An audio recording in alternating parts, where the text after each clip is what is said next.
गिबि गिबियावनो आङो जोंनि धनसि समस्तिनि साफ्रोमबो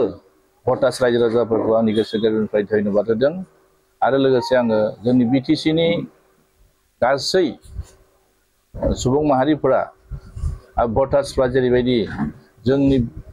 बिपिएफ दोलोखौ जिबायदि भट होनानै गासै 28 जन जेरैबायदि देरहासार होबाय बिनि थाखाय आं साफ्रोमबो बिटिसि रायजो राजाफोरनिसिम अननाय आरो खुलुमनायखौ जासिहरदों आरो जोङो दिनै फैबाय थानाय दिनाव जोङो जिथु रायजोआ जोंनो जिथु दायित्व होदों बे दायित्वखौ जों मोजाङै रुजुननानै बिटिसि ओनसोलनि जौगानायनि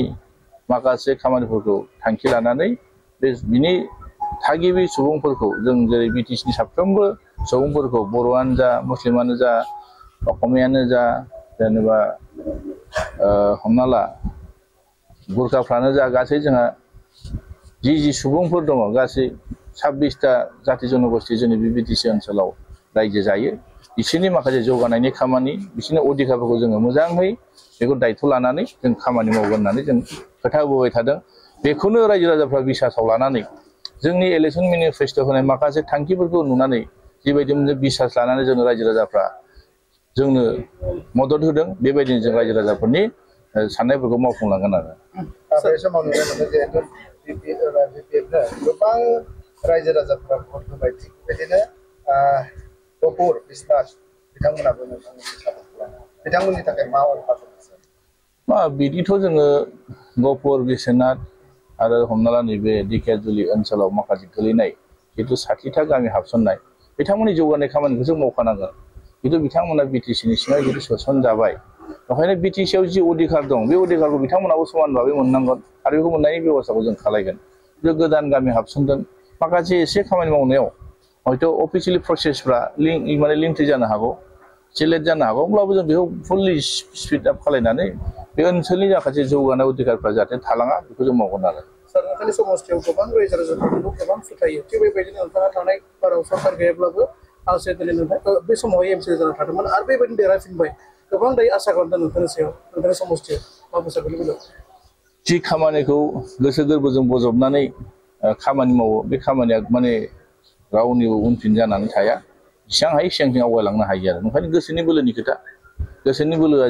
जि थायो अब्लानो जिखुनु खामानिखौ मावफुंनो हायो ओंखायनो थिग बेबायदि आं रायजो राजाजों बे थांनाय 5 बोसोराव गभर्नमेन्ट गैयामोन अब्लाबो रायजो राजाजों सिथाबनानै खामानि मावदों दुखु सुखु समाव बिथांमोनजों थाफादों आरो एबारथ' गभर्नमेन्ट फैबाय नै गभर्नमेन्ट फैनानै जुदि रायजो राजानि खामानि मावनायनि दायित्वआ बांसिन जिथु रायजो राजा बिसास खालामनानै जेरैबायदि भट होदों बेखौ आरो मोजाङै दायित्वखौ लानानै मावलांनांगोन आरो गभर्नमेन्ट थानाय आरो गभर्नमेन्ट थांनाय बोथोरावहाय जिहेतु गभर्नमेन्ट गैयामोन मावनो खाबु मोनाखैमोन दा गभर्नमेन्ट फैबाय बेयाव फारागथिखौ मा होनना बुङो सार मावनांगोन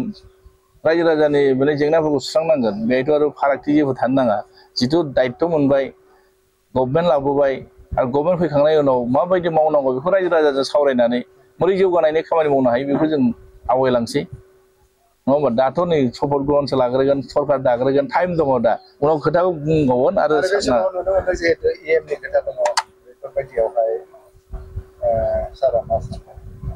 बेखौ हाइकमान्डआ डिसिसन होगोन दिनैसिमबो सोरनो मा दायित्व होगोन सोरनो इएम होगोन बेखौ दासिमबो खुनु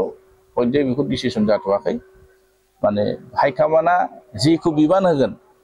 बेखौ बिबानखौ लानानै खामानि मावलांनो थाखाय जों रेडि ओंखायनो हाइकमान्डनि सायाव निर्भर खालायजोब्बाय आरो सार मोनसे खोथा सोंनो नोंथांनावहाय मोनसे जेनेरेल कुइसन थिग बेबायदिनो मोनसे समस्ति उदालगुरि डिस्ट्रिक्ट आन्दाराव 10टा समस्यानि गेजेराव नोंथाङा फार्स्ट नाम मोननो हादों जेरै फ्रेश मानसि एबा फ्रेश नोंथाङा रायजोफोर गोबां बाख्नायखौ मोननो हादों नोंथांना मा गुन दङ बेनि बेलायाव रायजो राजाफ्रासो बेखौ बिसार खालायगोन आंथ' बेखौ बुंनो हाला आंथ' रायजो राजाजों हदाय थायो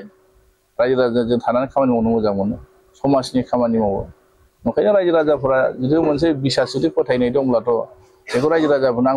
आं रायजो राजानो जुदि बिसासखौ होनो हादोंब्ला रायजो राजाफ्रा फोथायदों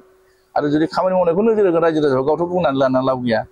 ओंखायनो रायजो राजाफोरा जिथु खोथा बुंदों हयथ' बेनो सैथो ओंखायनो दिनै रायजो राजाफ्रा बेखौ बुंबाय थादों ओंखायनो आं सेस्था खालायगोन माइन'रिटिनि बेलायाव मा बुंसा माइन'रिटि गोबां नोंथांजों इउनिटि दङ बुङो जे प्रेस मोसाहारि आरो हाग्रामा सारगारजोंनो नांफिनथारगौ मानो होनबा गोबां एडिक्सन जाबाय थांनाय समफ्राव इउपिपिएल बिजेपि गभर्नमेन्टनि रुलिंआव गोबां हाराहास्ति मोनदों होनना बुंदोंमोन मा बुंसा जोङो माइन'रिटिल' नङा बिटिसि ओनसोलाव जिफोर हारि माहारिफोर दङ बयखौबो जों निरापत्ता होनांगोन बयखौबो थांना थानाय अधिकार होनांगोन आरो दिनै बिथांमोना मोनसे सानदों जे सोरजों थायोब्ला जों निरापत्ता मोनगोन मानोना थांनाय 5 बोसोराव जेरैबायदि बिथांमोनखौ खस्थ' होबाय मानसिफोरखौ साइकोलजिकेलि मरेलि बिथांमोनखौ जिबायदि माने अत्याचार भाषाजों जिबायदि शब्दफोरखौ इउज खालायनाङा बेबायदि शब्दफोरखौ इउज खालायबा बिथांमोना दुखु मोननो हागौ ओंखायनो बिथांमोना गावखौ सिन्था खालायदों